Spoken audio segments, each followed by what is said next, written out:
Ladies and gentlemen, welcome to the Tim Dillon Show. We have an audio-only episode for you. We're going to be doing video episodes on Mondays from now on that are going to be released Mondays, 9 p.m. This one's a little late.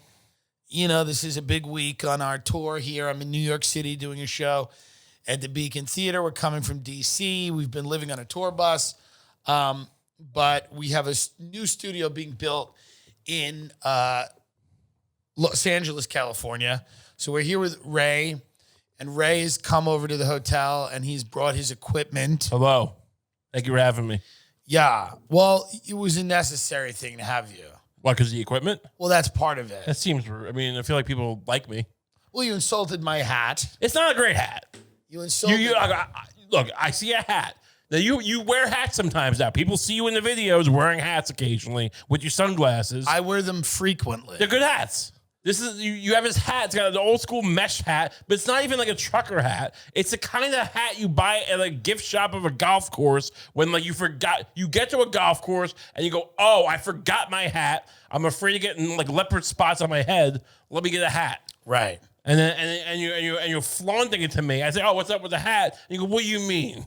Well, I'm not flaunting it. You came in and immediately started attacking it. Well, you said, this is a cool hat. I'm like, well, look. It was a gift. It's a nice gift. Someone gave it to me. It's fine. It's a gift.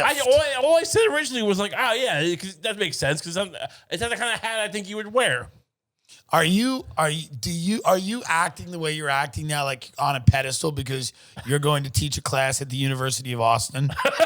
Do you know what the University of Austin is? I've heard of it. Yeah, Barry Weiss's new online school. Is she running it? Oh yeah. Oh wow. Okay. No. I saw it on Twitter today about it. It's all like the people that have been canceled from the institutions of higher learning. Right. It's like Lex Friedman and Ted Kaczynski, the Weinsteins. And Barry and some of the people. Wait, Weinsteins are involved? Oh, I mean, come on. Of course they are. What are you nuts? Yeah, some of the people at the University of Austin like me. Many do not. Right. I was not approached about the University of Austin. What would you have liked to have taught? Well, here's the thing. All the people that I hate the University of Austin. But what's great about me is I'm like kind of an ally of no one, really. Right. They don't really want me involved in that either. If they offered you one of those honorary degrees, yeah, would you show up to accept? I want a fellowship. What is a fellowship? I don't know. That's why I want it. I don't know, but I want more than an honorary degree. I want to be able to teach a class. Oh, so you want to be adjunct professor? I believe we can kind of apply. To be students or to be professors?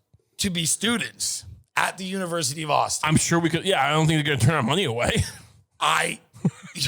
Wait, what do you mean? It didn't. By the way, it didn't even dawn on me that there would be money exchange. Like I didn't even think about the idea that there would be like financial. I mean, this is in case anyone doesn't. I mean, all I saw on Twitter was people sharing like screen caps, going like, "No, we don't have accreditation. We don't actually offer degrees per se." Well, here's where I will say the university system in this country is insane. Sure. The amount of money it costs to go to school, right? How useless a lot of these degrees are, sure. And I've talked, ad nauseum about how corrupt these institutions are in terms of like the teachers raising their own salaries, administrators raising their own salaries, sure. Professors, people making a lot of money. They're in league with the government guaranteeing these loans, kids putting themselves in an insane amount of debt. And a lot of these schools, not all of them, but a lot of them, everything is pretty one-sided politically. That's pretty true. Well, sure. I mean, the way I see it off the top of my head seems to be like saying like, hey, the EPA is not great at making sure your water's not poisoned, so just buy some poison water from us. I don't think...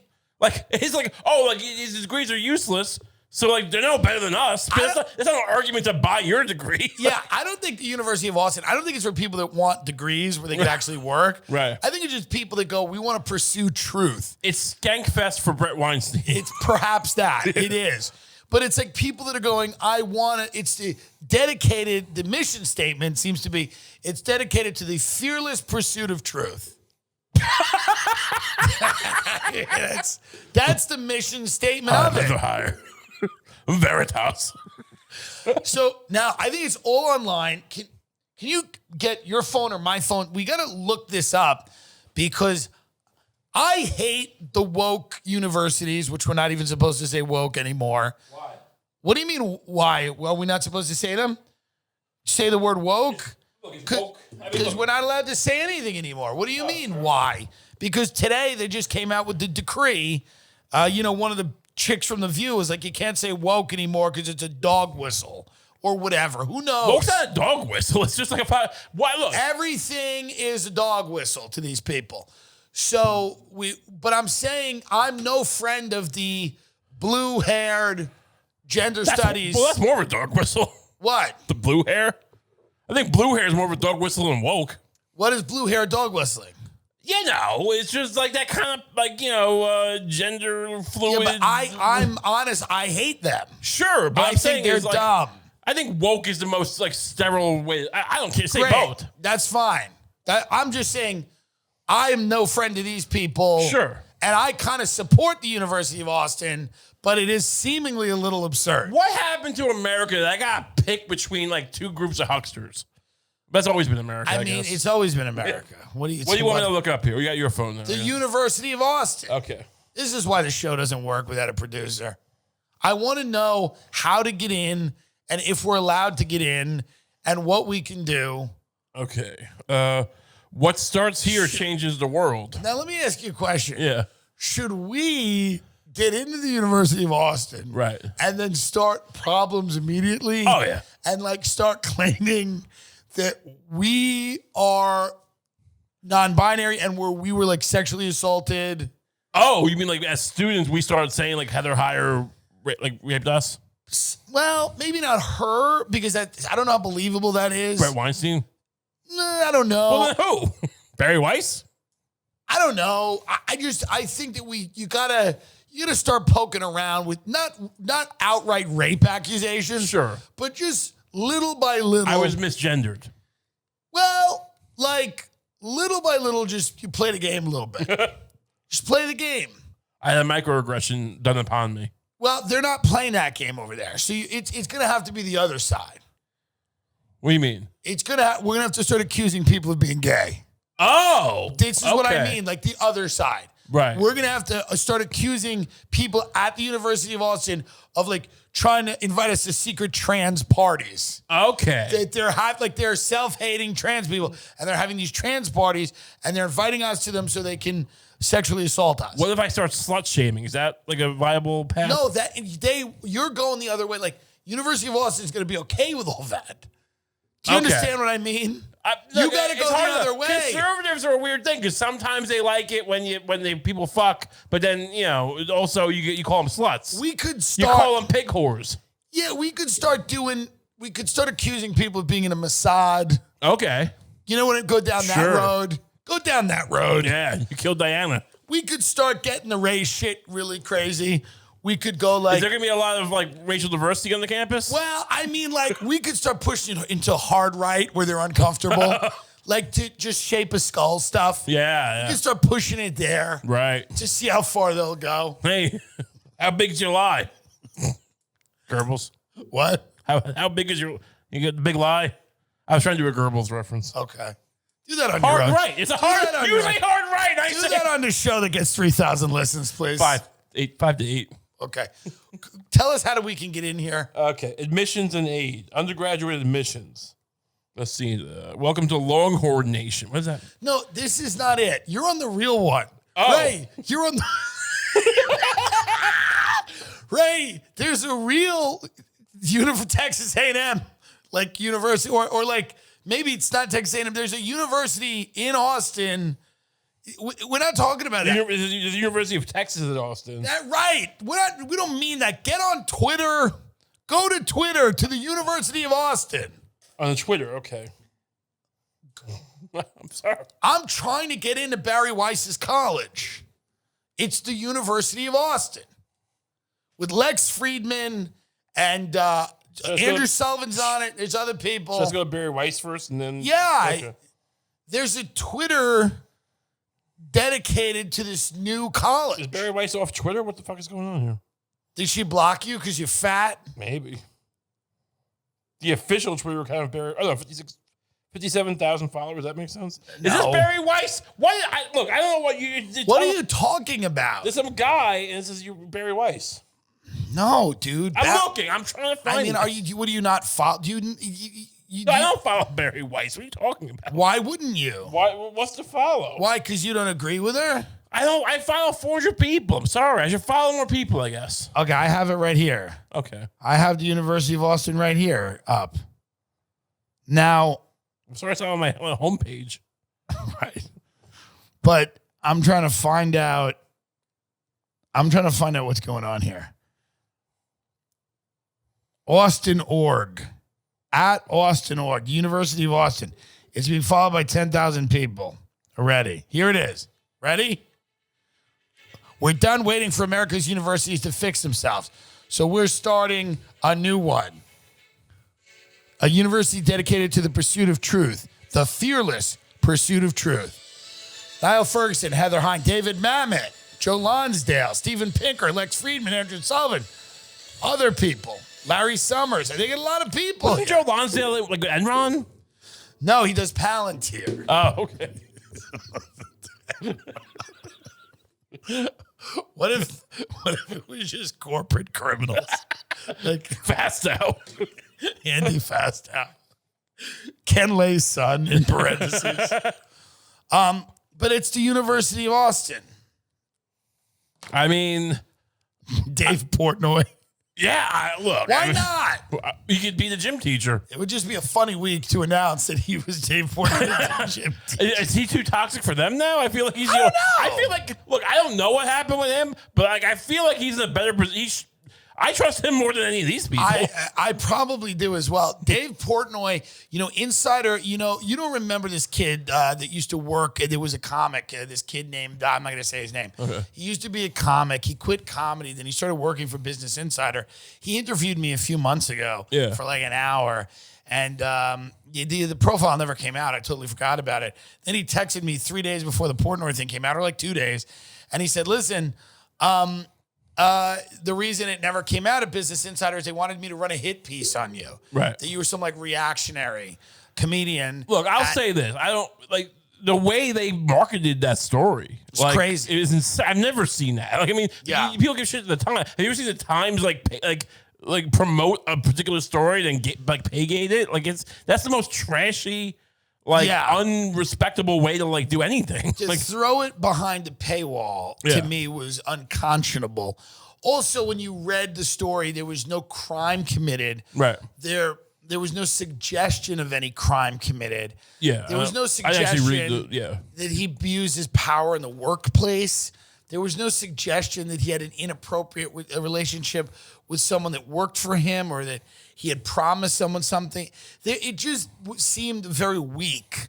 Yeah. No, sure. It did not seem like it was really that, And I think... I didn't pay for the article, so I didn't see it. When it comes... No, but there were screenshots. I didn't pay for it either. Don't imply that I paid for it. You would have more money if you went to the University of Austin. I agree. Portnoy took a lot of eyeballs. You're in the sports world more than me. He's takes a lot of eyeballs away from people like ESPN and stuff that, probably are not happy about that. He's an enemy of the New York media. Yeah, I mean, I can't say it's wrong. I mean, it seems like that was just logical. I mean, you think it was like fucking Stephen A. Smith and some of those guys at ESPN?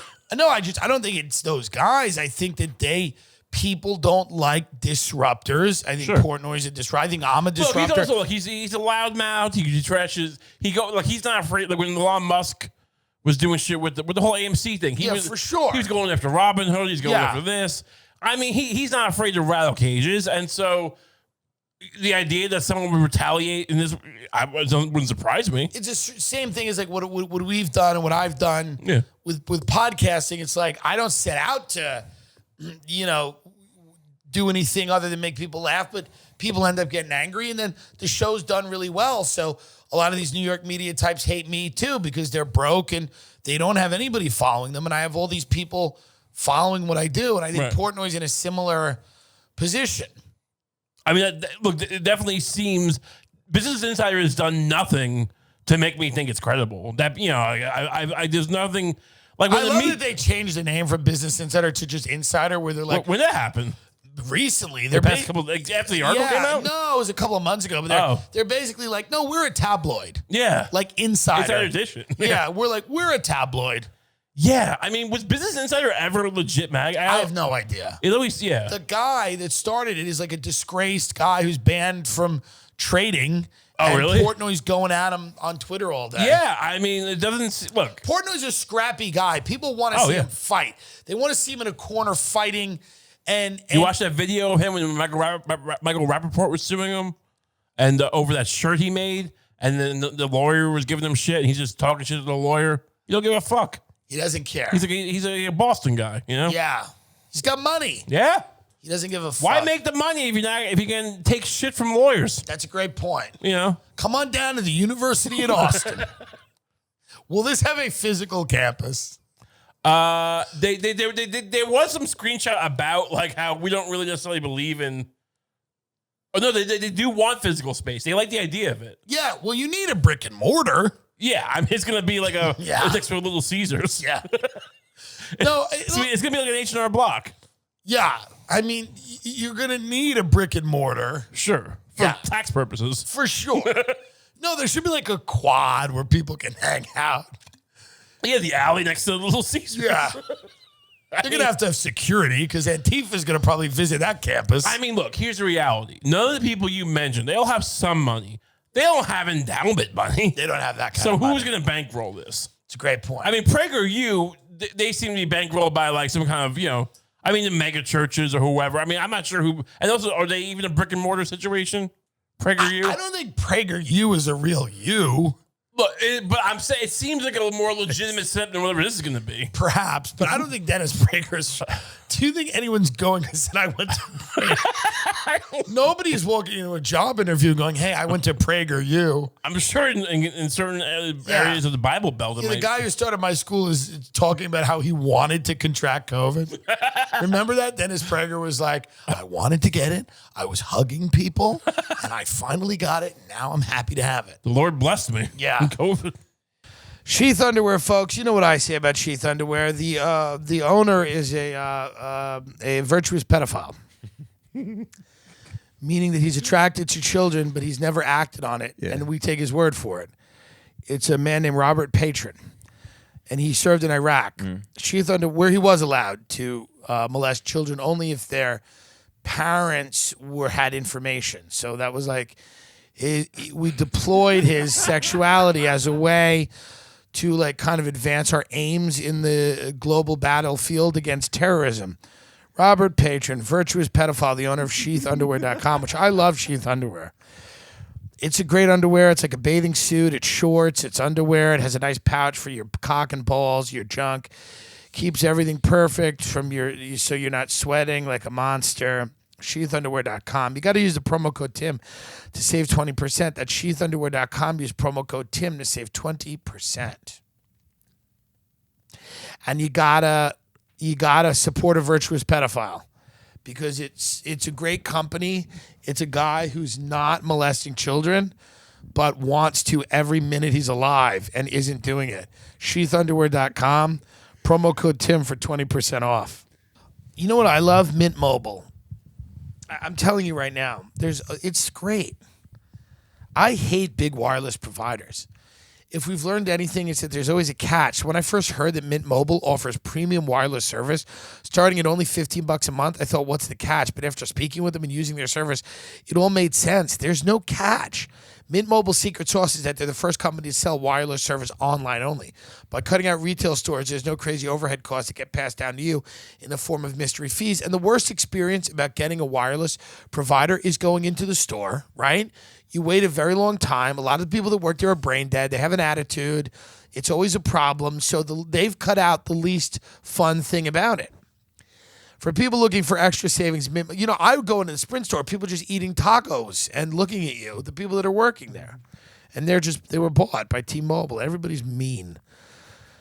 For people looking for extra savings, Mint Mobile offers premium wireless for just $15 a month. All plans come with unlimited talk and text plus high-speed data delivered on the nation's largest 5G network. Use your own phone with any Mint Mobile plan and keep your same phone number along with all your existing contacts. And if you're not 100% satisfied, Mint Mobile has you covered with their 7-day money-back guarantee. Switch to Mint Mobile and get premium wireless service starting at just $15 a month. To get your new wireless plan for just $15 a month, get the plan shipped to your door for free. Go to mintmobile.com/TimDillon. That's mintmobile.com/TimDillon. Cut your wireless bill to $15 a month at mintmobile.com/TimDillon. I love Mint Mobile. I use it. I choose it. I will never lose it. I think it's something that you have to really take in and start and just forget these big wireless providers because a lot of them don't care about you. And all of a sudden, you're just a cog in the system. And it's inconvenient to keep going to stores. I like the internet because I can do everything online. Everything's online now. You can have full relationships with people online, marry them, and have children with them, and you never have to see them. And Mint Mobile is beautiful because they've taken the least fun thing about getting a new wireless provider, the brick and mortar store. It's a little crazy, but I'm telling you right now, it's getting. I'm vaccinated. What is your feeling on the booster? Look, at this point, I don't think they waited for the booster to kill me. In the worst case, I'm saying. I understand, but like, at a certain point, it's like I have had it. I have the antibodies. I'm a little wary of just continuing to just put COVID in. You know what I mean? Look, I don't know if it's an indefinite. I totally get that logic, and I'm not like I don't necessarily agree with the mandates, right, or anything like that. Me particularly, I'm not on the cover of Men's Health this month. So I might go one more booster. One more. Just tide me over for the winter. Yeah. That's a booster for the winter. I got to think about it. I think I have the antibodies from actually having it. Look, I don't want the booster. I don't want to keep putting this in my body. I don't know if there's any real downside to that. Well, I don't know either. I don't know there isn't either. Nobody's going to know. Yeah, the problem is no one's going to know. Yeah, maybe. There's a downside to the young people getting myocarditis, whose heart's getting inflamed. A lot of people get myocarditis. What are you talking? That's such a Pfizer response. Hey, it's the guy in an office. Hey, a lot of people get myocarditis. Shut the door. Shut the door. Yeah, but people are losing their minds. I mean, I'm backstage getting ready to go out and do a show in D.C. Everybody had to show their vax cards, get in. And then these people are coming up to me going, you got to have your mask on if you're not in the green room. And it's like, something's going on here. Right. So people are going to get boosters and still keep their masks on. So explain to me what's going on. Is it just going to be mask forever and boosters forever? Because I'm not doing that. Right. And I think most Americans that are rational people don't want to do that. I think they got 6 months left of where I could even pretend like 6 months? I'm saying look, I'm not saying 6 months of me wearing a mask all the time. I'm saying I thought you were like, they got 6 boosters left. If you can't cure me with 5 more boosters, including this one, listen to me, 6 boosters left. That's it. I'm saying this. In 6 months, we're gonna be where we're gonna be. It's like we're not gonna fix this. But why aren't we there now? There was a lot of resistance. Look, these are all narratives working out, right? So the level of the cases are not high. I don't look at case numbers. But I don't know. The problem are they not high? I don't know. They're not high. They're kind of high in Colorado, weirdly. Okay. And then they keep saying Europe's experiencing more cases than you look at. It's 200. But here's my thinking. And I'm not saying that anyone should, I'm not being skeptical, but it's it's going to get worse in the winter. It always does. So the next spring, it's going to thaw out. It's going to get better. And then that's kind of where we're going to be, in my opinion. But that's what we thought last spring. No, and then there was the Delta. I'm not saying what's going to, I'm not predicting what's going to happen. I'm saying from my perspective. I understand, but we're 2 cycles of that line of thinking not working out. Well, the first cycle was very contentious. And then the second cycle... Is it getting less contentious? No, but look, here's the thing. here's the way I look at it is, regardless of whether you agree with the vaccine or not, there was a legitimate reason for them to go, we need a vaccine. Sure. We need a vaccine. Hey, we're going to try to push this out. We're going to try, even like the desperation mandate. All right, give it a shot. See, maybe people will just take it. Fine. You made your play, right? Now, it didn't work out. It's like a movie that failed. It's like, it's like when John Carter came out back in Disney and bombed. They didn't keep releasing the trailer for John Carter. Yeah. So it's like, worth a shot. Just keep putting the trailer. Maybe it'll excite them again. Right. Now, what was John Carter? Why did that bomb so bad? It was based on a story called John Carter from Mars. It was about a man who went to Mars or came from Mars. And what year was this? 2010, I think. Yeah. It was a real big bomb for them. It was before they bought the Avengers, I think. So it was, yeah. There's part of me, though, that I'm getting a little sick of it. And I don't think I've got 6 months left in me. No, I'm saying for me. Like I've always been a little more like, look, I don't think it's going to poison me. There is a virus. Like I don't think I'm not. So I'm just like, but I'm saying in 6 months. Here's what I'm saying: in 6 months, I'll start going out like this has got to stop. But where like I'm not quite there yet. I'm like, look, because like here's the thing: a lot of people are yelling at each other, and like if you give them the benefit of the doubt, the CDC makes them fucked up, calls. But like they tried. I just think they're dumb. Yeah, but that's not Look, I think they're doubling down on something they know doesn't work. I don't think this has worked. I don't think they know it doesn't work. I think it's like, look. But it hasn't worked. It fades away after a while. But it doesn't work when you get it. It doesn't work. I know you got it, but look, they keep saying the breakaway case or breakthrough cases or or like rarer than like that it's wrong. Like they're not I know rare. Some people got it, but everyone that got it has been like a lot of people. There are plenty of them. They've switched the narrative now from breakthrough cases are rare to they're not rare. I don't think they did that. Yes, they did. Really? Yes. I don't know. What do you want me to do? You want me to get a pitchfork now? I'm telling you, in 6 months I get a pitchfork. Why do I need to get a pitchfork now? I mean, I'm trying to be the reasonable guy. But it's not reasonable. You're sounding like a crazy person, and I'm kind of maybe you're right. I'm kind of now sounding like a lunatic. I'm saying to you, look, we'll fight the government in 6 months. You want 6 months to just get in shape? Yeah. You're like, I need a boot camp in 6 months. I can't do it. I've been doing on the Switch. I've been doing the dance game. What is that? They have like a game where you hold the Joy-Con and you just dance around, like follow the motions. Oh my God. Trying to get some action. What is that? It's just are you sitting? No, I'm standing and I'm moving around. You can tell how you're moving. It's called Just Dance. On the Nintendo Switch. Yeah, so I'm spinning around my apartment. Well, that's dangerous as well. Sure, but yeah, maybe I'll get a little in shape a little bit. Yeah, and you're just spinning around dancing. Do you choose the music? They have popular songs. I was dancing to something. It was like The Weeknd. Well, this is what you do instead of the booster. You don't need the booster. You need this game. And you just dance around your apartment. You shed the pounds. They have the weird little hoop, like with a fitness thing. But I was afraid the hoop wouldn't, go around my stomach. Because just like put it like a hula hoop or something. But You've always been an interesting fatalist. Like you're an interesting fatalist. Like I have all these weird, like I'm a hypochondriac. I'll get MRIs I don't need. Like I'm a weirdo like that. You do have an interesting element of, and I respect it. And I want to be more like it. The fatalism. Like what will be, kind of. Yeah, I mean, I just feel like things are simpler a lot of the time. Like, yeah, look, they make a big fuss for Kennedy when they want to kill him. Right. And like at 9/11. No. I don't mean conspiracy theories. I mean like with health.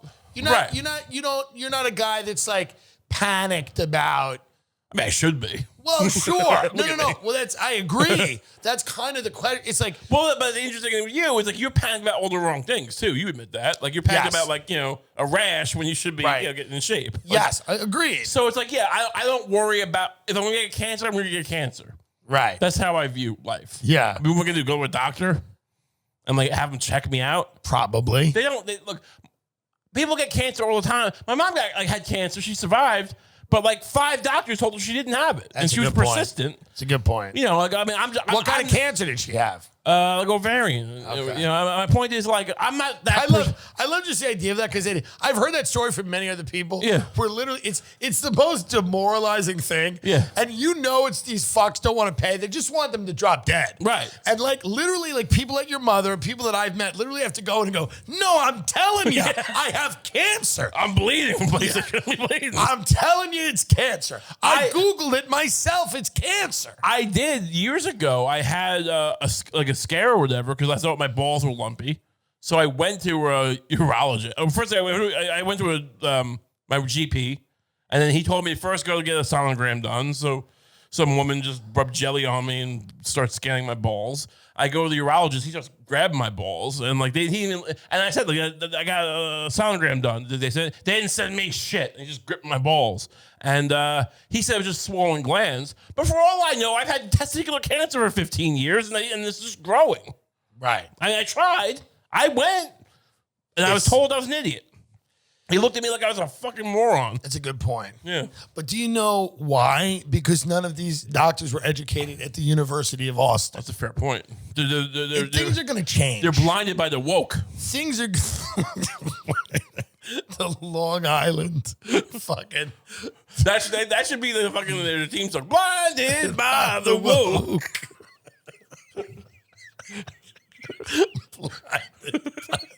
Just Lex Friedman and Barry Wise like banging cymbals together. Blind Jordan Peterson. Blinded by the woke. Is he on board or is he an outcast now? I don't think he is on board. Look, it's a weird thing. He's like the only one that he's like the star of the bunch. He went the furthest down the crazy rabbit hole. Yeah. But also is still somehow by far the most respectable. Yeah, for sure. It's like so crazy. Like, I mean, he went to a Moscow prison, whatever it was, and whatever. It's all well documented. But still, like when Brett Weinstein's fucking, like shilling his anti-vax nut, whatever he's doing, it's just like, yeah. I mean, I'll listen to Jordan any day. Jordan seems to be the most intellectually sound of that crew. I guess Harris is a neuroscientist, but he was always, but there is a problem in academia, right? So how do you deal with it? Because everybody in academia has lost their minds. Here's the thing. Everyone's talking about like student loan forgiveness. Yeah. Which like I'm not going to go into debate. I do take the people on Twitter who go like, "Oh, I paid off my student loans. What the fuck? Like, I'm just screwed." You got screwed, so everyone else gets screwed. That's the worst response. Like if anything like this, you have to you can't just like wipe out 70 grand of someone's debt and the guy who paid it off gets fucked. Like it's just not, society can't work that way. Especially if the people whose debt you're wiping off are actually wealthy people, whereas that guy's a blue collar guy, that either paid his own debt back or didn't go to college and got a job as a carpenter or something. Totally. That being said. So maybe you do that. Well, I don't know. We figured that out. But what really needs to happen is to stop student loans at all. Right. Because it's just like health insurance. That's what causes this spigot of like price going up. Because like it's like even now everyone's aware. I mean, I guess less kids are probably going to college. Or who knows though? Because and like either way, it's like, well, I guess I'll just when you're 19 or 18, you'll just defer. You go, look. I mean, I'll be one of the lucky ones. Well, you go, by the time I get out of here, I'm going to have a great job. I'll be paying these back. Yeah. Everyone's telling you it's not the case, but you're like, well, these people are morons. I mean, if you don't go to Harvard or MIT, it's like pointless. Right. You'll get a job. You'll need a college degree to work at Burger King for some reason. But like, these crazy jobs require college educations. But the only ones who actually make real money now are like top level Ivy League stuff. So you just wipe out these student loans. You got to get rid of the system that allows these universities to bilk these kids out of money. Right. Which is the Sally Mae shit. It's an endless spigot that like there's no incentive to like keep it competitive. If they had to worry about what people could actually afford, they would have to keep it in line. And why do these campuses need... I didn't go the way of school. I would have liked to. It seems nice, but that being said, like, how about you just go to a state school, local, like community colleges? Like, why do we need to go away? Well, have this experience. It's a false experience. And Coulter, who some people say occasionally is racist, made a point that college is just an IQ test. So instead of your employer giving you an IQ test, they're saying, where did you go to college? This was Ann Coulter's point the other day, and she was talking on Andrew Sullivan's thing. And what she was basically saying is you endure the 4 years of college because they've outlawed the ability of an employer to give you an IQ test. I don't know if that's true or not. I mean, it's pretty reductive, and no, it's not. I mean, there might be some truth to it, but like... Here's my overall point. My overall point is this. Like, ignore the specifics per se of that example. Sure. I do believe that there seems to be, like, there should be a way for an employer to decide if they want to employ you that doesn't involve you waving a piece of paper that says you went somewhere for 4 years. And I don't know what it is. I don't know if it's an IQ test. I don't know what it is. But there should be some measure of your ability, because that's what college is. College is job security for people. And you should be able to say, hey, I'm competent, smart, I'll work hard, I'm this, I'm that. I think most people who go to college, depends on what you study. Like engineering, yeah, you need to go, right? And science type stuff, sure. But a lot of stuff where like you could do it like programmers, or like, you know, post-production, like video stuff and like and film stuff. A lot of people like me who've done college are worse at it. They're actually like, they're not the people who have like editing What about degrees. the University of Austin College of Crypto? Like, it's one of the colleges with the University of Austin. That's like being a doctor. So yeah, you should go to college for that. That's the College of Crypto. Yeah. It's like NFT University. Why don't you think, because I fully believe that if I went to college, I would have had a completely different life. If I went away to college, it's one of the biggest regrets I have. Well, listen, let's be real. Yes. We know how your 20s went. Why do you discount the idea that you would have just like partied your way out of the first year of college? I don't think that I would have been as influenced and as, I don't think I would have started doing coke with a bunch of mortgage guys if I was going to a liberal arts school. Yeah, but you started doing coke when you were 13. Yeah, but I would do it on and off. But like a lot of the heavy periods of time, you're doing it with other people that are doing it. And I'm not saying that it's impossible that would have happened, but like, had I been influenced by a bunch of people that were just like, we smoke weed, we do this, we do that, this is what we do, we drink. I think a college experience, I would have come out of the closet sooner. I wouldn't be a comedian. I wouldn't be funny. Right. Because I wouldn't have had to be. Yeah. I would have probably learned how to live earlier if I learned how to live. Are you discounting all of this? Are you saying that if you had gone away to college, you don't think you would be a different man? I might have on a different path. I might have gotten better women earlier on. I don't know. Well, you've gotten some lovely women. I have. Look, I'm doing fine, so I'm not complaining. The woman that you went to the. We're not going to rehash the story, but when you went to the Flanders Duck in Long Island, and you brought that woman Arby's, and she kept calling her roommate Carl. Right. And the girl, she was a girl. Yeah. She kept calling her female roommate Carl. It was a running joke they had. I think they were off-duty prostitutes. Right. But I think they were on-duty prostitutes. They didn't ask you for money. They just asked you for Arby's. Yes. Well, listen, the point is this.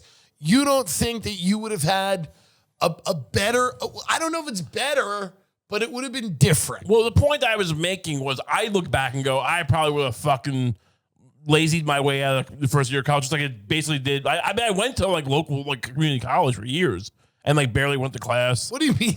You went for years? I went for like to Suffolk for like a bunch of years. I did too. I'd go in and out of NASA. Right. And you didn't like it. Why didn't you? You're said I enjoy parts. I remember my legal knowledge. A lot of it comes from I have a paralegal. The question so many people have for you is that you're so intelligent, right? But you never liked schooling. It's very interesting to find someone as smart as you that never liked schooling. Here's what it is. I'm smart. I know, I'm smart. I know how smart I'm not. I'm smart enough to be bored by the beginning of a class, and not smart enough to not need to pay attention to like throughout the class. Right? Like, this is boring, and I tune out. Right. And then, and there's some people who, when the test comes, I'm a math genius. I'm not that guy. I'm like, I should have paid attention 2/3 of the way through. But it's even bigger than that because you never fell in love. It's a pattern I have. Well, you just never fell in love with the institutions of learning. I was very skeptical of professors. If I didn't outright call bullshit. It's so weird because you've made me out to be this right-wing lunatic, but like, No, I haven't. Yes, you have. When you say that you're skeptical of professors, why? Because they're teaching at a community college. Yeah, well, I agree with you. It's the archetype of person that would become a professor. Right. You know, and you know, at a community college. I was always taught. I've had some of the worst. My dad used to say, like, those who can do and those who can't teach. It's a hack thing, but, it's like. It's not a hack. It's true. Well, it's true, but it's just. I had a public, we had one class called, I forget what it was called. It was like a communications class. It was like a speech class. Right. And the professor's name was like Professor Guglielmo. And she was just like, she was just some Italian. And she would come in with those boots, those Long Island boots that they go up to your knees and you can scrunch them down. Yeah. Or they're weird. They look like witch hats, those boots. Right, yeah. And she would walk in every day and she'd be like, her whole thing would she'd be like, and if you plagiarize, I will know. She would just spend 10 minutes threatening the class about what would happen. She would just tell stories. She'd be like, and this girl, she plagiarized the whole thing. And she thought I would know? Well, I knew. And this was the caliber of person you would get teaching at community college. I had a high school teacher who was an English teacher, very, very fat guy. Yeah. And he used to rest his his little hands on his big fat stomach. Yeah. And he was telling us once, because he's also a community college teacher, and he was telling, for no reason, I don't even know why he brought it up, but this girl tried to, failed the final, and she offered me sexual favors, and I had to tell her no. It's like, what is going on? Why are you telling us that? Yeah. He wants other people. Oh yeah, he's planting the seed. He's putting it out there. Yeah. No. I was never excited by it. I think part of it was my sexuality. I felt like if I went to college, I would be forced to confront who I was instead of being able to just kind of make a lot of money in the private world and lie my way through life, which was the plan up until I turned 25 and I sobered up. What? What you realize, I can't imagine, I don't think. But I could have been a lot of different things. That's not true. I believe so. You don't think so? You could become different things, but this is the most raw version of you. Perhaps. I could be, this is me. I could be less fat, but I'm basically who I'm supposed to be. That's true.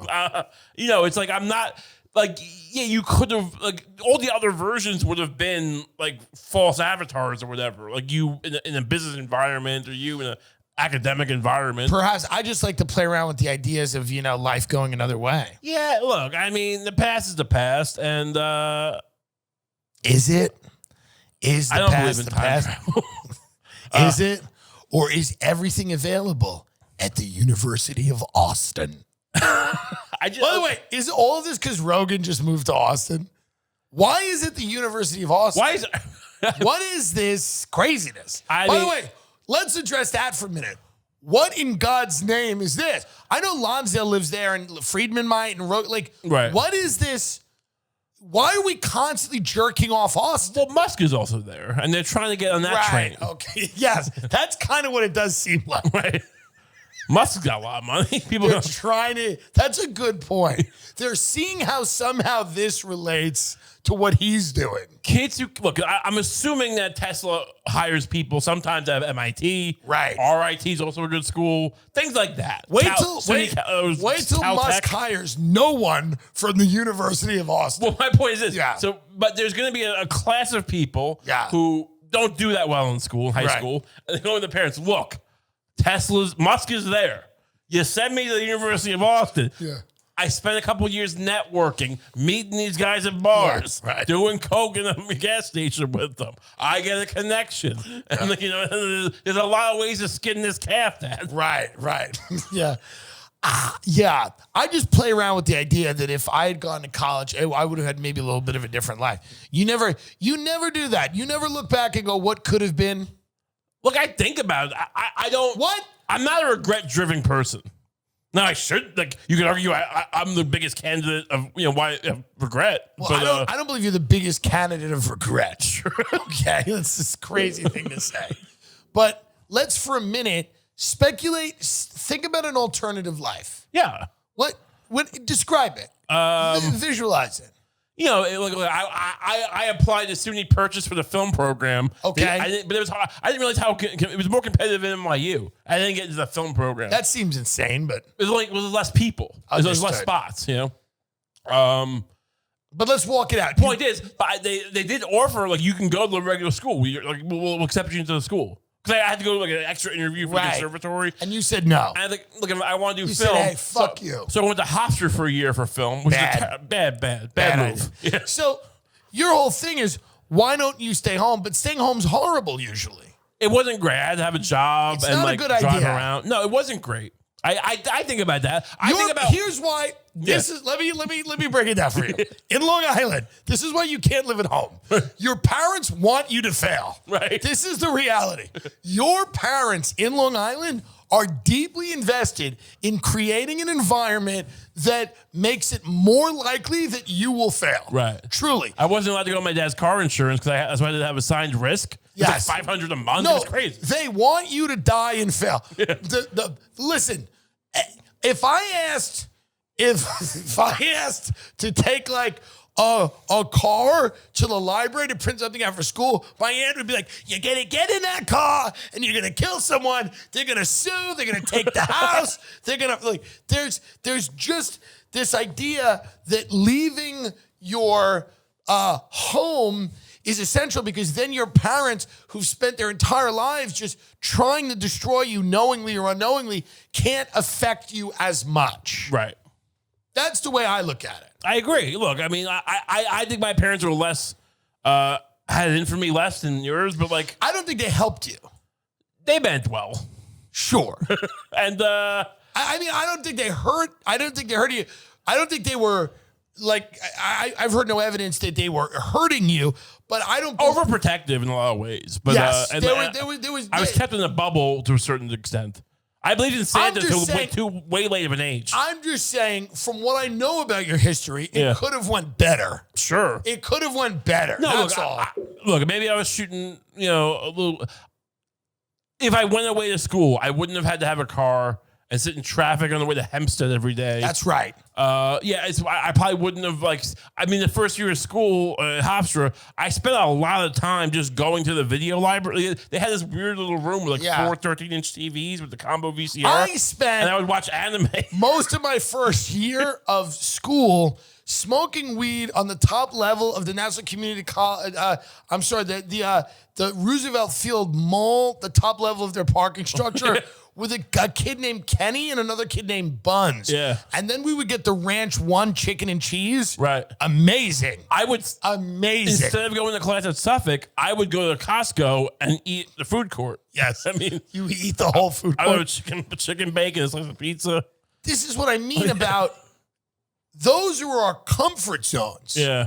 That was your comfort. Costco was your comfort zone. Sure. That's where you were home. Right. You felt like you were home. When you ate that chicken bake, when you walked into Costco without a family, without anyone to feed, without any type of list of groceries to get, and you sat down in the middle of the day and ate a chicken bake, you were home. Don't forget, you have to show your ID. No, I had a membership. Yeah. Oh, actually, I didn't even. But I would just beeline into the exit when people are watching you and they go, I'm just going to the food court. And they were just I would just brush past them. Yeah. So I was. What is the Costco chicken bake? It's like a paste, like a hot pocket with chicken, like a chicken pot pie in a hot pocket kind of situation. What I mean about this is not the college experience. Right. You see what I mean? Yeah. Me getting high on at the top level of a mall parking structure, and you eating a chicken bake at Costco. Right. We're not growing in anything socially, intellectually, spiritually. I mean, I was listening to audiobooks at the time, probably. It isn't, I had such regret. I had a best friend once named Joe Clark. We're not that friendly anymore. We talked when I was living in Palm Springs. Sure. We chatted briefly.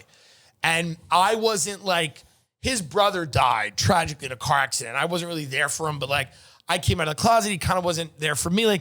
We were just not, you just grow apart, right? That's what we have here behind this door. It's Joe Clark.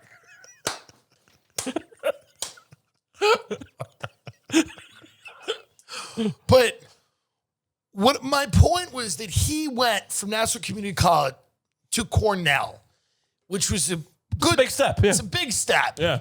And I went into the mortgage industry, and I had such pangs of regret, and I felt so insecure Right. that he was at Cornell and I was a fucking loser, that he was able to. Now, let's be honest. I think, you know, I think I've evened it out quite a bit and then some. Yeah. And then some. Let's be honest. A little bit. He's just a lawyer. Right. You know what I mean? Fuck Joe Clark. Fuck him. He's just a lawyer, and I know the vast majority of the staff at the University of Austin. Right. That being said, I still love Joe. I'd like to be close with him more, but because he's an interesting little guy. But the point is that, didn't you ever feel inferior because you didn't go to school? No, I always had a overinflated, perhaps, sense of like I would be like cutting class at the Costco, but listening to the Wealth of Nations on audiobook. So it's like, you know, this is why you're fascinating. Let's almost delve into this. Yeah. Because this is truly fascinating. Right. It's amazing. It's almost like if there was a character that summed up the decline of the American empire, okay? You're in a Costco that you shouldn't be in. Right. You're not feeding a family. Yeah. You're listening to the Wealth of Nations audiobook, which probably pertains to something you're learning, and you're interested in things. You're interested in why this all works the way it does. Right. Why does this 10-gallon jar of mayonnaise, how does this work? What's the markup? Division of labor. All of that. Yeah. Now, you yet don't apply that knowledge. It's so interesting to me. That's the fascinating thing about you. I always had grandiose. But you're brilliantly funny. Thank you. And I here's a part of the problem. I always had grandiose, like people. When I was making movies, I have a few failed feature-length films, and people go, "Why'd you make a short movie?" It's like I can't sell a short film. Now, to be fair, YouTube wasn't really around back then, so like now it seems common sense. Yeah, make a little short. When were you making them? Right around the Iraq War. But it was around. No, YouTube came out like 05, 06. Okay. Which is kind of when I was kind of starting to wrap that up. Yeah. It just missed the YouTube train. I mean, there was like something called Adam Films. You could have done stuff. But I felt, to be critical of myself, I felt like I was too good to make short films. Or like it just didn't appeal to me. So I'm trying to wrangle people I'm not paying with no money and like maxing out on a couple of credit cards to make like an hour and a half movie, which is insanely... Even if everything goes well, then it's even going to be good. But the logistics of even getting it done. Like, so that's the kind of thing I did a lot. I had these grandiose ideas instead of just putting the work in and like, you know, and learning over time. Like, you know, I'm reading the Wealth of Nations instead of like, you know, going to economics class. I'm fucking, you know, it's like, I did get my shit together at one point and doing paralegal stuff and stuff. If you had graduated. I got into Stony Brook. I went there for a semester. Interesting. And then I just stopped going to class to become a photographer. If you went to SUNY Purchase. Yeah. I feel like, yeah, I agree. What is the version of you that you think would have been a filmmaker? If things just went a little, what do you mean? Like I think of myself and I say, I could say the version of me that's successful at business is not a happy version of me. Sure. But it's a version of me that I can approximate. Like I could draw lines around and go, that's what it would kind of look and feel like.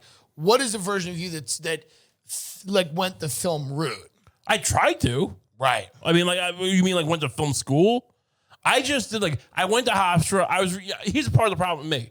I'm really bad at like little things. Yes. Like showing up on time to meet with your advisor to get classes before they close out. I didn't do it in my freshman year, and then like before freshman year, and then like in my freshman year. It's funny, yeah. So basically, by the time I met with my advisor and I got around to it, they keep telling me, keep going, and I'm like, fire, it'll be fine. And I could finally meet with him. Big idea guy. Well, yeah, I finally meet with him, and he's like, well, you didn't do any film classes your first year. Right. You probably won't do it your second year, maybe your third year. And I'm like, well, fuck this. Right. When I went to the Nassau Community College advisor and he would sit down and I'd like this class. He goes, that's full. Yeah. He goes, you have to go to this class. You have to go to that class. Why was it full? Because you didn't show up on time. I didn't show up on time because I was out there doing drugs. Yeah. Yeah. Same idea. So it's like, I never learned self-discipline in a cohesive way. Do you think people like us, had we learned self-discipline, it would have hindered the type of things that we do? Like if I had learned self-discipline and was able to discipline myself, would I have been what I am? No. Right. Your entire existence right now, correct, which is a great existence. Yeah. It's fine. It's not that great. Well, I have material things. Yes. Right. I'd love some material things. You'll get some. Yeah. But then you'll realize they don't matter. I know. I want to realize that. Yeah. So the point is like, but whatever you have is like, it's based on your kind of whirling dervish kind of like, you're always floating around. You're mercurial. You change on a dime. It's what makes you funny. It's part of the package. But if you were sitting around like and like no, we got like you're spontaneous. You can be erratic. These are the things that make like I sit there. And I compare me to you, and and I'm not like a big pussy or anything, but I'll fucking because they're going like, oh, you're afraid if I do this, I'm gonna get canceled. I don't actually think that in my head, but there is that less. I like to think of myself as a crazy man, and I start yelling at someone. I do start yelling at people at stores.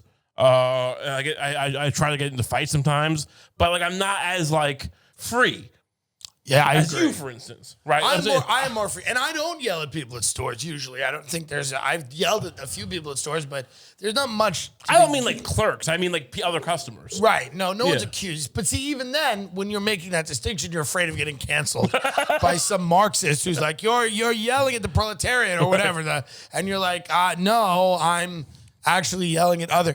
I started screaming at an old woman once because she was giving shit to the guy at the post office. Yeah, and I just started saying. I started screaming, shut the fuck. And she's like, yeah. And she's on her side. I'm like, no, you fucking bitch. Stop talking to him. Like, and I started screaming and losing my mind. Yeah. What is this? A scene out of The Grapes of Wrath? Who's this for? At one time, I saw this cop beating a guy, and I got in between them. I don't think I sound great yelling like you should get cancer with an old woman. No, what I'm saying is like, She's elderly. I just like to play around with the idea of like, perhaps it could have went differently. That's all. Sure. Things could have gone differently. But I got Lucy. I'm my girlfriend. No, that's great. And I'm happy. And I told you, I get the Kump podcast. I think you should move to Austin. I'm making moves to do that. I can't do it overnight. I've said nothing but positive things. Sure. Look, you were like the ambassador of Austin. I love it. Yeah. I like the 2 restaurants and the university. The new university. Do they have like a Pizza Hut? Yes, they have all of that. Here's the thing. You would kind of fit in. Sure. Because there's a lot of homeless there. That's a big part of it. But more than just aesthetically. Right.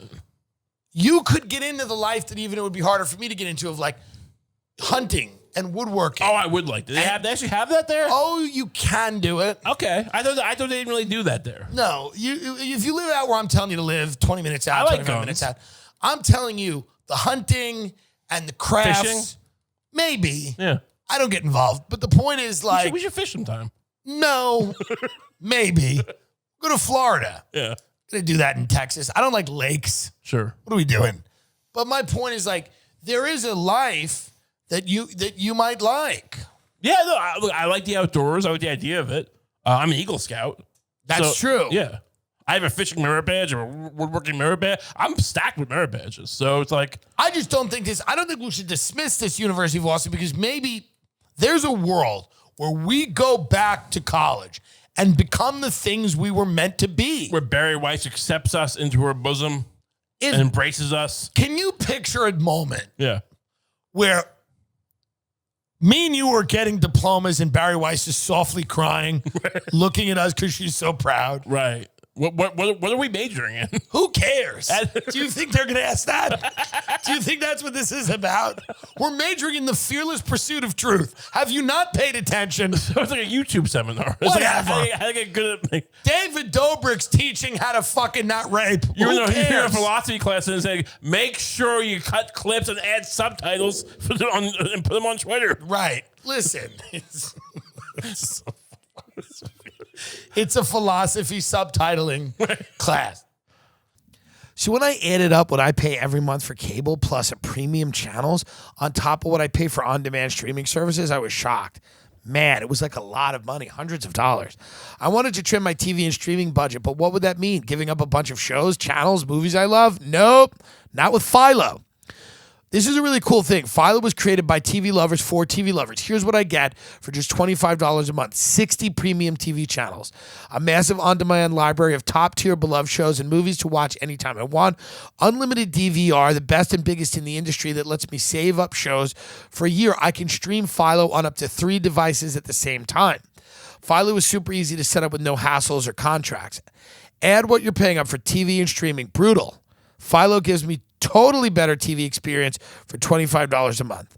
So what PHILO does, for anybody that's wondering, is it really goes and grabs 60 premium channels, a ton of streaming content, a lot of the hot shows, almost all of them, probably all of them, wraps it all together, okay?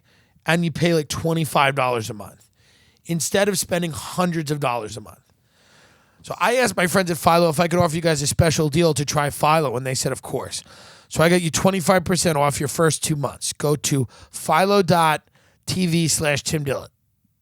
That's philo.tv/TimDillon. It's a much better way, okay, to do this. So you do not have to spend hundreds of dollars. All these life hacks are really important if you don't want to spend a crazy amount of money. You just switched to PHILO. Yeah, I love it. Yeah. Much, much better. It's great. It's like PHILO dough. You know PHILO dough? It's a very thin dough. Actually, I don't know that dough. Well, PHILO dough is a thin dough that you make like the croissants and stuff. It's very flaky pastry. But this is a service where you're getting all the streaming channels, all the streaming content and the premium channels. You're paying $25 a month as opposed to paying several $100s a month. I was spending like $175. I mean, It I was was spending stupid. crazy. Yeah. It was stupid. Yeah. But now you're streaming to PHILO. I'm saving a lot of money now. And you can stream it on 3 devices at once. So who's losing? Not me. Not you. But the big media's losing. That's right. But you're not losing. The Murdochs are losing, not me. They're losing. I love games. Don't you? I love games. I am the Versus game, and we're going to do it the Tim Dillon way. Here's the deal. Versus is a game, and it is a fun game, and what it allows you to do is make predictions. I assume many of you know the answer to these questions, and right now there's an opportunity to make money on your knowledge. Look no further than Versus Game. It's an app. A lot of people I know are talking about it. A lot of them use it. It lets you win money for being right. Imagine a social media feed where every video is a question with just 2 possible answers. You can play these questions for real money against other people. You can vote on each poll for free, but you can also play the game anywhere from $1 to $100 per question. There's no odds. It's just 1 versus 1, you against someone else. You can bet on anything, literally anything. Versus will even find someone out there to match your bet or your money back. Swaggy Boy Q is asking whether NFL player Henry Ruggs' DWI sentence resulting in a death will have his prison sentence announced by tomorrow. So you could ask anything. You could say, what kind of shirt is Kyle Rittenhouse going to wear to court? You can even make your own games about anything on any topic that people will bet on, and you get a cut. So the more people play, the more you get paid. So you got to do something that has an immediate kind of answer, right? Or like within a certain period of time, right? There are 7 million users. They've given over $16 million in prizes, right? You can bet on anything, and when the answer is Ghislaine Maxwell going to be convicted, and when the answer happens, you either win or lose, and people are really winning and winning a lot of money. And I'm excited about it because I like making predictions. I've made a lot of really predictions that have come true. When I said music will be a big jiggling ass, and then Lizzo performed in front of a big jiggling ass at the American Music Awards, I really make predictions, and these predictions come true more often than not. It's scary how accurate I am. You kind of predicted COVID. Remember you and Yes. Giannis? Yeah. My predictions are scarily accurate, okay? Scarily. And that's why I think I can make a lot of money with the Versus game. I just have to find the right games, and you could bet with me or bet against me, but Versus game is a way to earn money by being correct, and I'm never wrong. So I feel like I'm going to end up being the Jeff Bezos of the Versus game. we're going to come up with some cool games and get people involved. But it's easy. So pull out your phone and go to the App Store and download Versus Game right now and play My Bets. The Versus Game, one word with no space. They'll even give you $5 towards your first bet with the offer code TIM. That's VERSUSGAME, offer code TIM for $5 towards your first bet. That Versus Game, offer code TIM, TIM. We could do when will Whitney Cummings be found in a bathtub? Like a fun, you know what I mean? Like fun. Yes. Alex Warren from TikTok is asking if Netflix will renew the Hype House show for a second season by December 20th. Well, it hasn't even premiered, right? But that's people can ask anything, Radar Online is asking whether Tori Spelling and Dean McDermott will announce a divorce by November 30th. You can play any game you want. Someone's private life, it's a game. The future of someone's family, it's a game. Everything's fair game on the Versus app game. It's fun. It's fun. They're not going to know about it. It's fine. Will someone's cancer come back? It's on the Versus game. It's fun. It's a fun game. Will the American system of government collapse within 36 months? You can win money with that. You might win money. You might win a few bucks with the Versus game. And we're going to do some games. What about you? Maybe people will start asking, will Ben leave the show? Will Ben quit? Well, yeah, the immediate one is will Ben kill Tim? Will Ben's wife kill Tim? Well, neither one of you are going to probably kill me, but, it'll be interesting to see what YouTube have cooked up. So, just download the Versus game. It's very important, There's 7 million people doing this. It's backed by luminaries such as Mark Pincus, Kevin Hart, will.i.am, Jeffrey Katzenberg, Mark Burnett, Josh Richards from Sway House. Dude, they write Josh Richards from Hype House. He's from Sway House. People are idiots. The Winklevoss twins and Peter Thiel. Look at that. Wow. What a crew. We know the Winklevosses. Yes, they were so lovely in that episode. They gave one-word answers for an hour. And then me and Jake Paul had to talk about Ethereum, which was a lot of fun, actually. And Peter Thiel, who started Palantir, and, they're on the up and up. So, Versus game. It's a good game. The horrors of the world, you can bet on them now. Instead of trying to fix them or believe that your elected representatives may one day change the laws to make them less likely to happen, you can bet on things happening.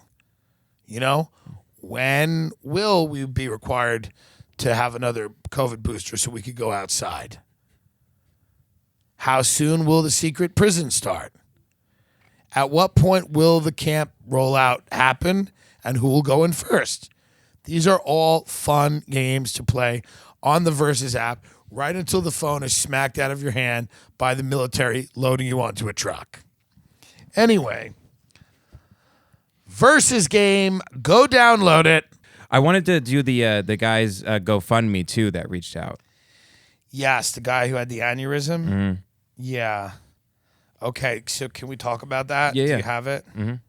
Yep, I got it right here. So this guy reached out, and he wanted to pay for an ad, but no, of we're not course letting we're him not pay. letting him pay. He's lucky. His brother's lucky. He had symptoms of an aneurysm. He was able to get it drained. It's very rare. Yeah, it was his cousin. It's very rare that you have symptoms of something like that before it becomes a kind of a fatal event, a brain aneurysm. And so the guy's 28 years old. Yeah, so he said, we don't have any copy. This guy's name is Joshua. Nothing specific to mention other than we need all the help we can get. The final billing will likely be hundreds of thousands after. Dude, I'm telling you right now, the healthcare system is so fucking satanic in this country that as much as I hate these lefty fucking weirdos that make you wear the masks, it's like I just believe that it's such an evil to have a healthcare system that just completely destroys your life because you had a blood vessel pop in your brain. Right. It's just, it's like disgusting. But that's where we're going to help this guy out. Tell. So I'll put a link in the description, obviously. But What's this guy's name? Kyle Rittenhouse. This guy's name is Nick. And we're trying to help with the assistance here. We're trying to raise about $60,000 here. It would be good if you guys could donate to this. This guy's a good dude. He had symptoms of a brain aneurysm. They said he had a massive one. And they were able to, he went in for surgery, right? Can you read it, Ben? Yep. So we are raising money for Nick's medical bills and cost of living while he's not able to work. On the morning of October 27th, he suffered severe symptoms as a sudden increase in body temperature, vomiting, severe headaches. He's only halfway through his battle. A recovery period estimated to last 2 weeks in the hospital, at times painful, especially in the beginning. He has health insurance, but will still be responsible for a hefty percentage of his treatment and stay at the hospital. In addition, the cost of living and support his family is not something that can be put on pause. So he has kids, he has a family, it's a whole thing. So how do we help this guy? I'm going to donate money, and I want everybody. It's a GoFundMe. It's a public GoFundMe. Okay, so what is the GoFundMe? Because I want everybody that's listening to this show, if you can, donate some money to this guy. Like, let's really show this guy that we can help him out. I will pin the comment on the YouTube channel, and if you're listening on Apple or Spotify, it'll be in the description at the top above the description, so you can't miss it. Yeah. And they want you to roast him. It says here. Which I don't know how you exactly roast the guy. We're not doing that. This is, it's like we're trying to help. You know what I mean? It's like, I understand what people want. It's never enough, is it? Well, they say here, laughter is the best medicine. Yeah, is it? Well, then we won't give the money. How about that? No, I'm not going to roast on command here. We're trying to help. Jesus Christ, roast him. Well, I don't know what the funny angle is here about a guy having a brain aneurysm. I'm sure there is one, but I'm not finding it. I'm trying to help. I love that. Why don't you roast him? Hey, pig, why don't you dance? Hey, we're going to raise a little money now, okay? How about that? Let's tug at some heartstrings. Why don't you let me sell, okay? My brain works. I'll sell. Anyway, I want to help this guy. We're going to help. We're going to raise money for him, okay? I don't know anything. How am I going to roast him? I don't know anything about him. What am I going to say? Oh, this guy's vessels don't work. Ooh. Roast comedy's dumb. It's for dummies, okay? Smarten up, please. I've had enough. You try to help people, all you do is get bitten. Everybody just smacks you in the face. It's never enough, He sent me 3 emails where he says it would mean the world to him to be tossed in the flames by Tim for a moment. And so By the way, I wonder if this guy's just a dick and wants me to just roast this guy who had a brain aneurysm. Is this guy like a dick, or is he trying to help the guy? No, he sent the receipts on Facebook and stuff to prove he's real and stuff. It's good. No, I believe he's real. I don't see what there's anything to roast here. I don't know what to do. Brain aneurysm, more like what do we do here? This is him. I mean, here's a picture of him if you want to. You got any quick roasts on him? Let me see. I mean, the guy looks young. It's about as far as the laptop can go right there. Dude, he looks like a kid. He's in his 20s. God, he looks like a young guy, man. Oh, he's got a kid. No, I'm not in the mood for the roasting, folks. I'm not in the mood. Got my own problems. Roast you? Guy's like in a hospital bed. Roast him. No. Help him. Give him fucking money. The guy's name is Kyle Rittenhouse. He was experiencing flu-like symptoms and a rise in body temperature, so he bought a gun with a stimulus check and headed to Kenosha, Wisconsin. Now he's in all kinds of trouble. GoFundMe, Kyle Rittenhouse. But they raised a lot of money for the Rittenhouse defense, right? Yes, I believe it was. Wasn't it Owen Schroyer that was raising money for the guy from Rittenhouse? InfoWars? Was Perhaps. it him? Or people were maybe raising money for him? Perhaps. I forget. There's several Owens it could have been. Hey, folks, January 21st, Huntington, New York. I'll be at the Paramount Theater coming back to Long Island, 7 p.m. On January 23rd, I'll be in Red Bank, New Jersey at the Count Basie Theater, 7 p.m. How great is this? Artist presale Wednesday, November 10th, 2021 at 10 a.m. Password Fake Biz. This is the best way to get the cheapest tickets.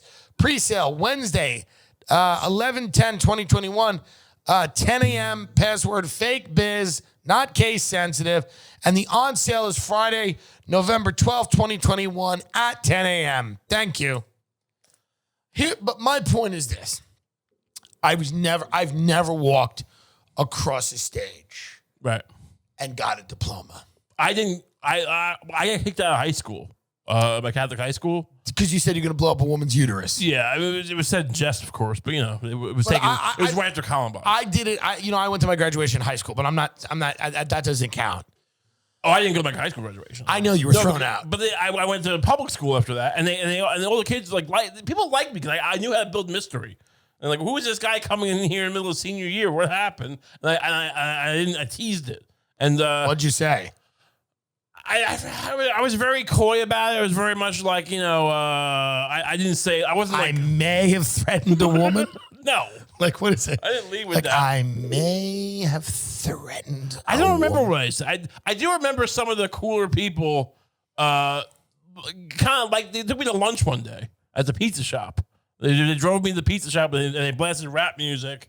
And then we had a nice dinner. But I don't think I made a great impression at the pizza lunch because like that didn't keep going on. I think someone was called in sick that day, so I got his spot. But the point, but I wasn't just sitting there alone. I mean, I did sit alone in the cafeteria, but on purpose. And but they were all saying, "Why don't you come to graduation?" Like I barely went to the school, but I could have gone, but I didn't. And I do wonder. I've never held a diploma in my hand. Should we remake the movie LIE where we play every part? Yes. Yeah, I mean, like where either me or you is playing every part of the movie LIE.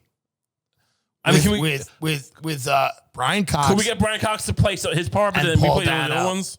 Probably not. Probably. Was Paul Dano in that? Yeah. Oh wow, he's good. He was the kid. That wasn't Paul Dano. Yes, it was. Really? Look it up. He was the main kid. He was the main kid. Oh wow. Look it up, Ray. Mr. Film Buff. I mean, I saw that movie once. It was disturbing. What was disturbing about it? It just had a very, there was some child fucking going on, right? Yeah, but it wasn't even child. Like, I agree that the premise is completely disturbing about like this pedophile driving around. But like, to me, I don't know this accident statistics, like in the beginning. You're like, it kills everybody. The look at it. It was an eerie, bleak movie. Yes. On the Long Expressway, there's lanes going west. There's lanes going east. Yeah. And there's lanes going straight to hell. The character of the father was amazing, going to jail. Great. Yeah. Everything was disturbing about it. I agree. There's a vibe to that movie. It was it almost felt like they were promoting pedophilia. I mean, did it feel like that? No. I mean, I'm not saying it's a pedophile movie. I'm just saying it didn't feel like it felt. This is what it did feel like. It felt like saying, parents in Long Island are so bad, you might as well just choose a pedophile. Yeah. That's literally what it was saying. That's someone who spent like 5 minutes in Long Island and went, you know what? The best thing to happen to these kids would be a pedophile. Right. That is Paul Dano, by the way. I know. I didn't realize. But I'm just imagining a spring, years from now, when there's no more COVID.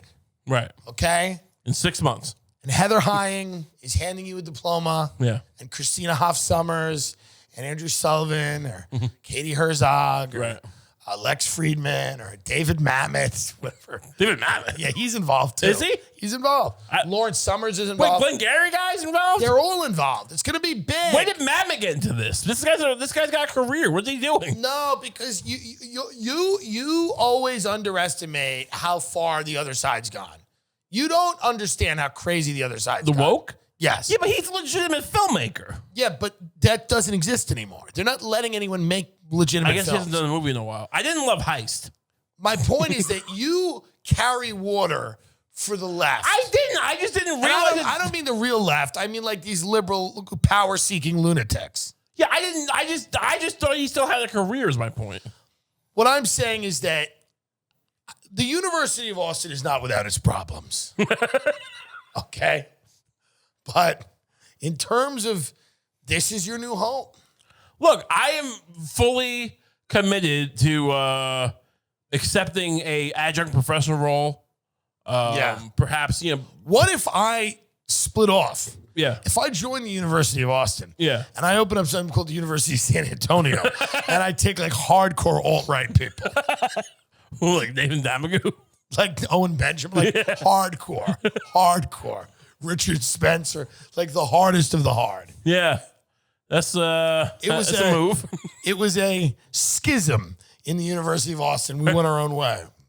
You called the University of Austin at San Antonio. Yes. Tell people where they can support what you do. We have the Kump podcast. It's really it's really hitting its stride this year. It's phenomenal. Me and Lucy Steiner, we're just killing it every week. You should definitely tune in for that. It's on YouTube and wherever you get podcasts. Kump. We also have a Patreon. I think Ben will put the link in the He description. always does. But you can get an extra episode every week for that and support the Kump podcast. So just check those out. At Ray Kump on Twitter and Instagram. Check them all out, please. Also, we're at the Beacon Theater. Yes. And we sold out. Yeah. But we're very excited to be part of this. Very fun. We're going to do a podcast at the end of the stand-up. It's going to be phenomenal. We don't know. I mean, it always is. But it'll be good. We make magic happen. It'll be exciting. What if we don't stop talking? Like, what if we do 3 or 4 hours? Like, should we just do it until people walk out? See that? Yeah. You want to talk about something that would kind of be amazing? Would they start? I mean, there's a problem. We're living in a FOMO culture. So, how many of these people would just stay because they're afraid of missing something great? That's a good point. And we just don't give it to them ever. Yeah. We just keep, there's nothing great coming. And we start describing rations we've had. What if we get to the point where we do 30 minutes, but where the tech's not working? The text? Like the tech. Oh, right. So the podcast isn't working. Oh, so you just don't hear it? You hear in the distance, you hear us? You just hear anything? Yeah. You don't hear anything? It's just like, yeah, so, yeah. So it was an abortion that I couldn't pay for. Yeah, like I think there's something funny to the idea of just Ben like running around losing his mind. And of course we just play, we know that we can get the tech working if we want, but we don't. Can we get a fake gun, but they don't know it's fake? No. That's a problem, right? It would be amazing if we both killed ourselves at the end of the show. It would be amazing. It would be amazing. I mean, what if we both killed ourselves and left all of our money to the University of Austin? It's an endowment. It's an endowment. Yeah. I mean, what if I just put a gun in my mouth? Right. Okay. And I was like, I'm leaving all my money. And you can barely hear me. It's an endowment for the University of Austin. Barry Weiss will know how to spend it. Yeah. Barry Weiss will know how to spend all of this money. Goodbye. And then I just blew my brains out. You'd be remembered. Sure. I mean, you would edge out Bud Dwyer, I think. Sure. You'd be the new Bud Dwyer. We're not going to have a We're guest. not be on live TV, though. No one will care. Yeah. You can't get anyone to care about anything in this country anymore. You blow your own brains out at the Beacon Theater. You can't even get anything. Yeah. And we're not going to have a guest. What kind of guest do you think? Like, I don't know. Oh, you mean for the podcast? Yeah, it'd be hilarious to just have a guest. Can we get like Muffy Powder Aston or A New York socialite? They're not going to come on, probably. Can we get a criminal? Can we get Rob Blagojevich? Here's what might be funny. Could we get Curtis Sliwa? I think we probably could. There's something funny about Curtis Sliwa. He would be amazing. Did he get any votes? He was a Republican candidate, so maybe not. I love that article in the day of the election when he showed up with his cat. Yeah. And then he was just screaming like there was a problem. He's like, arrest me. I want him to be mayor. Yeah, and then the other guy, Eric Adams, who like clearly doesn't live in the city, was like driving on the sidewalk. Yeah. It's absurd. I wonder who we could we probably could get Curtis Sliwa. I think we could get Curtis Sliwa. Oh, yeah. That's totally doable. Yeah, he just walks on stage with his cat. Can you ask him, like, do they have it, but like, can he come dressed as a guardian angel, though? I think he dresses like that all the time. Yeah. Did you see that commercial he had with like the homeless guy? No. Where he's like, the homeless guy's sobbing. And he's going like, oh, because he's outside some like mental institution. Yeah. Going like, they're not keeping track of these people. They're letting them out. We got putting people back in here. And this like homeless guy shows up with no shirt and then like a bandana on his head. And he starts going like, yeah, man. And he's like, I got it. Like, whatever. Like, and screaming. And he goes, it's not, he starts crying. And Curtis was like, kind of puts his hand on his shoulder and goes, it's not your fault. It's not your fault. Like, we should be taking care of you. But the absurd thing is, like, they make this into a commercial I see on Jeopardy. Stern told me about this. He said it was amazing. It's the most insane thing I've ever seen in my life. And he's like, Curtis Lewa cares about the homeless. Like, you put him in a campaign ad. I mean, I'm amazed. I'm amazed at a guy who spent a good amount of his career inventing fake crimes. Yeah. By the way, Dirty. Wait, did he do that? Oh, Chris Lewa invented fake crimes. What do you mean? He rescued people from pretend crimes. Really? Yes. He would set up fake crimes and then say that the Guardian Angels rescued someone. It was a complete fraud. Oh, wow. No, you could look it up. He got caught doing that? Oh, yeah. Oh, wow. He's admitted it. He's like, I was younger. Oh, shit. Oh, yeah. No. What was his end game with that? He wanted to be like fucking the Gotham City, he wanted to be Batman. I don't know. The guy wanted to be like the Avenger running around New York City. Like, he was psychotic. Wow. You think he'll talk about that? I don't think he's going to come on. I think he would. I don't think he will. He just lost a mayor. What else he got going on? He's not moving into, These people are so crazy. Okay?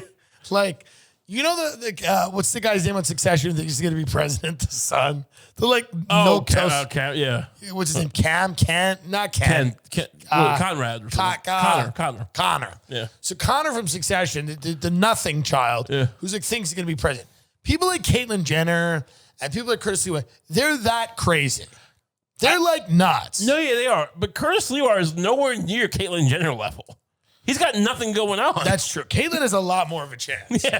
Yeah. I'm saying, like, she wouldn't do our show. Imagine, by the way, but imagine hearing that, like an advisor sitting down with Curtis Lewa going, you were nowhere near Caitlyn Jenner. Like, we can't even get you. Regardless of the Kardashian thing, Olympic hero. No, but I mean, in terms of electability, Caitlyn's much higher. Oh, yeah. Much higher. And that's got to be amazing to hear. Right. Like, Caitlyn is much higher than you. Yeah. You have no chance. Right. Yeah. Who are we going with? Caitlyn Jenner all day. Right. Over you. You fucking loser. Yeah, I mean, Curtis Lewa. Do you think you'd ever run? Yeah, 100%. Yeah, I think so too. I think I'll run. I wonder if it's delusions of grandeur, but I would definitely. I can see myself as being an autocrat. Well, it definitely is delusions of grandeur. Yeah. But that's a funny thing. Like, if me and you moved to like a little shitty city, like Portland or something, maybe not Portland, it's too left wing, but like somewhere we could kind of. I could be the mayor of Cleveland. We probably could. Yeah. That's the shitty thing. You probably could. Yeah. That's how low rent America is right now. They're like, no one wants to be the mayor of Cleveland. Right. It's the worst job. There's a few restaurants that are okay. Like I probably get to meet LeBron James once or twice. Yeah, maybe. There's nothing cool about being the mayor of Cleveland. No, not much. That's what's kind of a lot of problems in Cleveland. Huge. Nobody wants that gig. Yeah. So that's how you know America's on its way out. Yeah. Is that being a mayor of one of our major cities now, the perks do not outweigh the problems. No. At all. You'd much rather work at any other company. That being said, you gotta work it. That's why look. There's definitely businesses in Cleveland that want you to look the other way. Not a lot. Really? Not a lot. And let me tell you this. This is why all the people doing these jobs now are criminally insane. Yeah. Like when you look at like Marjorie Taylor Greene, they're like, there's nothing cool about being a congressman anymore. Right. No one gives you can't get anything done. Who gives a fuck? The grift is dead. The grift is over. So the people that are doing it are lunatics. Right. People are like, why are these lunatics? I'm like, there's nothing left. Right. The carcass has been skinned. I think I can make my own version of the squad. Yeah. I think you could too. I think I have a. What if you and 4 really fat white guys were like out progressived the squad? The guts. Like if you and like 3 fat Midwestern guys became the new squad and you were to the left of like Ilhan Omar. But our catchphrase is we've got guts. Yeah. Like we've got guts. You go, no military.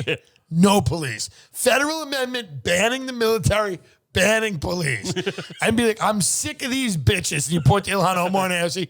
Go, I'm sick of these bitches with their half measures. We got guts. Stop stealing our surplus value. It's just you and 3 other guys, and it's just like 2 tons of fun. The squad. What would they call you guys? The squawk? The squish. The squish. The squad is being pressured by the squish. The squish is 4 Midwestern gentlemen, all about 450 pounds, who are incredibly progressive. They've endorsed things like banning the military and all police. While the squad thinks that a lot of what the squish wants to do is unrealistic, the squish says that the squad is just playing old dirty politics. You could be the spokesman for the squish. Yeah. Yeah. Delusions of grandeur. The squish.